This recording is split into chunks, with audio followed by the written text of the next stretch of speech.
Welcome back, everyone. We're diving into a case today that is really unsettling, a real head-scratcher. Definitely disturbing. Yeah.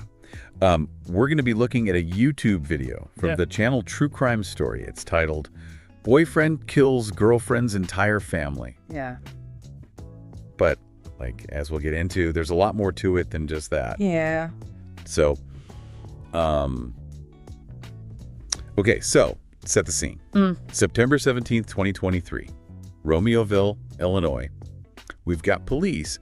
They're responding to a welfare check at a family home. After a relative of the family hadn't heard from them in a while. From the daughter Zoraida, her husband Alberto, and their 2 young kids. Right. It starts out seemingly normal, but it takes a turn real quick. Yeah. When they find 2 dead dogs in the kitchen, it's like a bad sign of what they're about to find inside. Yeah. Oh, that's heartbreaking, the dogs. Yeah. And it really makes you think about just how awful this whole thing is. And it gets worse, sadly. Yeah. Inside the house, they find the husband, Alberto's body. In the hallway, appears he was shot. Oh my gosh. And then in one of the back bedrooms, they find Zoraida and her 2 young sons, Diego and Adriel. They were all dead too. And it looks like someone forced the bedroom door open and there was a struggle. An entire family gone just like that. It's hard to even imagine that much violence. So at this point, the police are obviously trying to figure out, why? Yeah. Who would want to hurt this family? Right, exactly. And so the investigation kind of turns when they find evidence on Zoraida and Alberto's phones that point to this guy, Nathaniel Huey, who is having an affair with Zoraida. So infidelity. It seems like it always complicates things. But was he actually, capable of something like this? Was he really that violent? That's what they were trying to find out. So they interviewed Nathaniel and his girlfriend, Hermelinda Paloma. Wait, his girlfriend? So Zoraida was the other woman. Oh man, this is getting complicated. Yeah. Well, and Hermelinda is a really important part of this whole thing because during her first interview, she pretended to be afraid of Nathaniel and she didn't know anything that was going on. She played the victim. Right. So she was trying to make herself look innocent. But the investigators, they already had these messages from Zoraida's phone. Right. And what they found out was Hermelinda was not an innocent bystander, not even close. She was actually the one who came up with this whole plan. She was manipulating Nathaniel through this crazy catfishing scheme. For those who maybe aren't familiar with this term, catfishing is basically where you create a fake profile online and you trick someone. Okay. You deceive them. So she catfished her own boyfriend to get him to murder someone. Okay, this is where it gets really dark. Yeah, it appears she was really jealous of Nathaniel's affair with Zoraida. Yeah.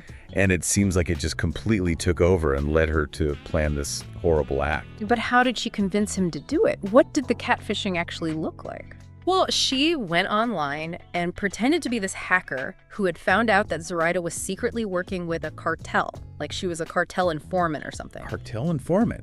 Wow, that's a serious accusation. Yeah. Did he really buy that? Well, yeah, I mean, she really went all out to make it seem real. Wow. She was making these fake online profiles and even used online translators so that she could make messages in Bulgarian and stuff. Oh, wow. So she was trying to build this whole other reality for him, making him believe he was in danger because of Zoraida. Yeah, exactly. And to really solidify what she was saying, she even went and put a spy app on his phone. Wow. So she could track where he was and feed him even more fake information about Zoraida using pictures and stuff she got off the internet. So she was basically building a case against Zoraida in his mind. Yeah.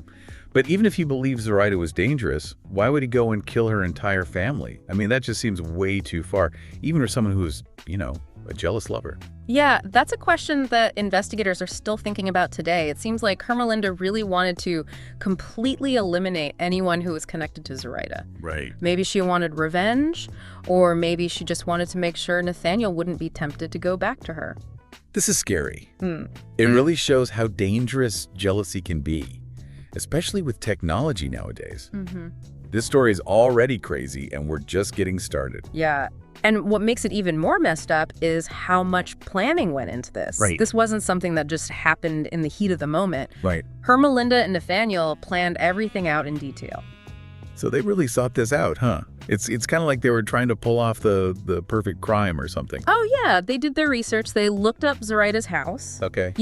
Tried to figure out where everything was, see if there were security cameras and all that. Wow, very methodical. Yeah, and they even found this empty house behind Zoraida's where they could park their car and not be seen. Yeah. Hermelinda told Nathaniel that he needed to make the scene look like a robbery gone wrong. Oh, so she was already trying to throw the police off? Even before anything happened? Exactly. That's cold. Yeah, it really shows how twisted their minds were, Yeah. So messed up. So walk me through that night. How did it all happen? How did their plan play out?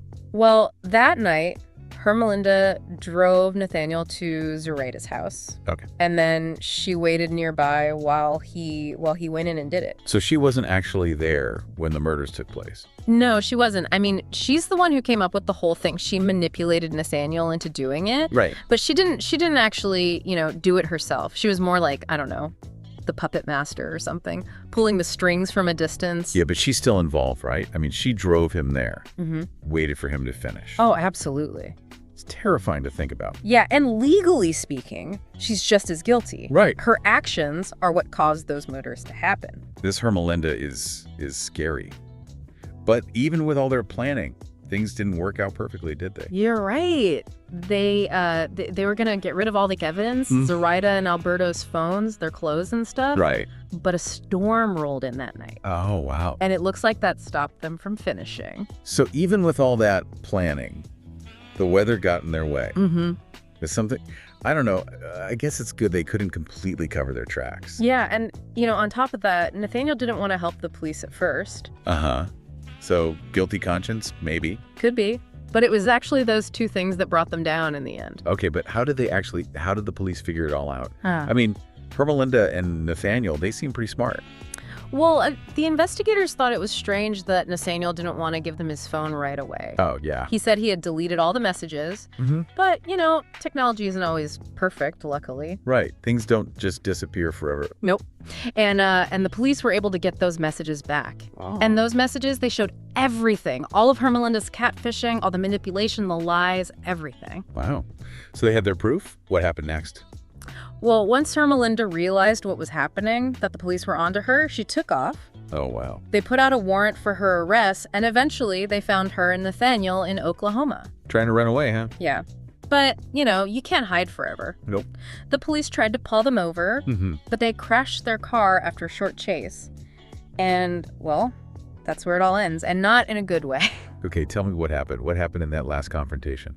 Inside the car, they found Nathaniel. He had shot himself. Oh, my God. He had also shot Hermelinda, and they took her to the hospital. Oh, wow. But she died later. What a horrible ending to this whole thing. 4 innocent people dead, and then 2 more because of their own actions. It's hard to think about how this affects everyone involved. Yeah. Not just the people who were killed, but their families, their community, everyone. You're absolutely right. And that's what we need to talk about next, the aftermath. The most important part of all of this, we have to understand how this affected the families of the victims, the whole community, right?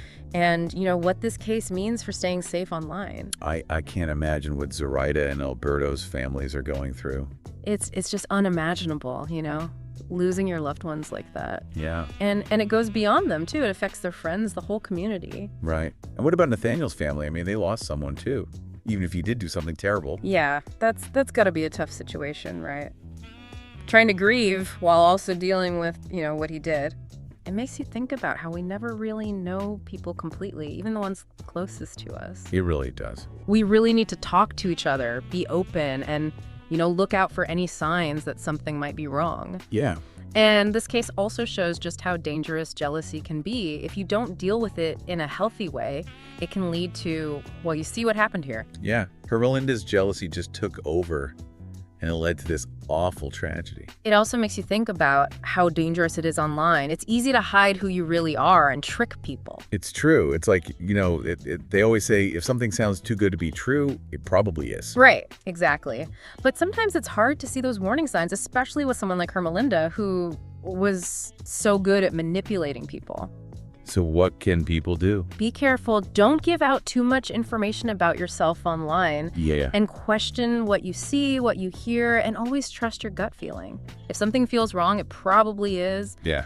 do your research, talk to people you trust, and don't be afraid to ask for help, from a therapist or someone if you think you're being tricked.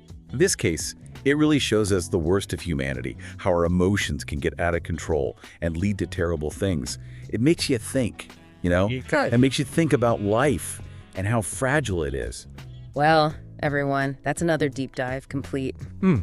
We looked at a really tough case today, and I hope it makes all of us think about how we can build better relationships, be more understanding, and just look out for each other. Yeah, absolutely. Be more aware, be careful, be kind.